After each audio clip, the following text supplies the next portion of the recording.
Hi friends. Power star Pawan Kalyan హీరోగా క్రిష్ జ్యోతికృష్ణ దర్శకత్వంలో తెరకెక్కిన హరిహర వీరమల్లు మూవీ ట్రైలర్ తాజాగా విడుదలైంది. 2 నిమిషాల 56 సెకన్ల నిడివితో విడుదలైన ఈ ట్రైలర్ పవన్ అభిమానులకు ఎంతగానో నచ్చేసింది. ఇప్పటిదాకా మేకల్ని తినే పులిని చూసుంటావ్. ఇప్పుడు పులిని వేటాడే బెబ్బులిని చూస్తావ్. దశమి రోజు పంచమిని విడిపించాలన్నమాట. నేను రావాలని చాలామంది దేవుడికి చాలామంది దండం పెట్టుకుంటారు, కానీ నేను రాకూడదని మీరు చూస్తున్నారు లాంటి డైలాగ్స్ ట్రైలర్కు హైలైట్గా నిలిచాయి. ట్రైలర్లో యాక్షన్ షాట్స్కు ఎక్కువగా ప్రాధాన్యత దక్కగా ట్రైలర్లో గూస్ బంప్స్ మూమెంట్స్ ఎక్కువగానే ఉన్నాయి. ట్రైలర్లో వీరమల్లు విధ్వంసం మామూలుగా లేదని ఫ్యాన్స్ కామెంట్లు చేస్తున్నారు.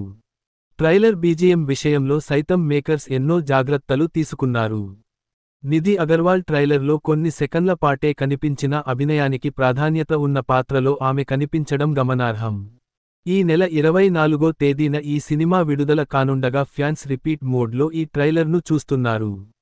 ఈ సినిమా ఇండియన్ సినిమాను మరో లెవెల్కు తీసుకెళ్లడం పక్కా అని అభిప్రాయాలు వ్యక్తమవుతున్నాయి. ఇతర హీరోల అభిమానులు సైతం ఈ సినిమా ట్రైలర్ గురించి పాజిటివ్గా స్పందిస్తున్నారు.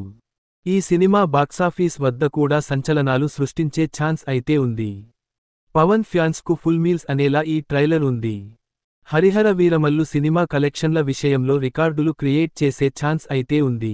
హరిహర వీరమల్లు సినిమా 2 భాగాలుగా తెరకెక్కుతుండటం గమనార్హం. హరిహర వీరమల్లు ట్రైలర్కు పాజిటివ్ రెస్పాన్స్ రావడంతో ఫ్యాన్స్ సైతం సంతోషిస్తున్నారు. ఈ సినిమాకు టికెట్ రేట్లు ఏ స్థాయిలో పెంచుతారో చూడాల్సి ఉంది. ఈ వీడియో మీకు నచ్చితే లైక్ చేయండి, షేర్ చేయండి, మన ఛానల్ని సబ్స్క్రైబ్ చేయడం మర్చిపోకండి. Bye friends.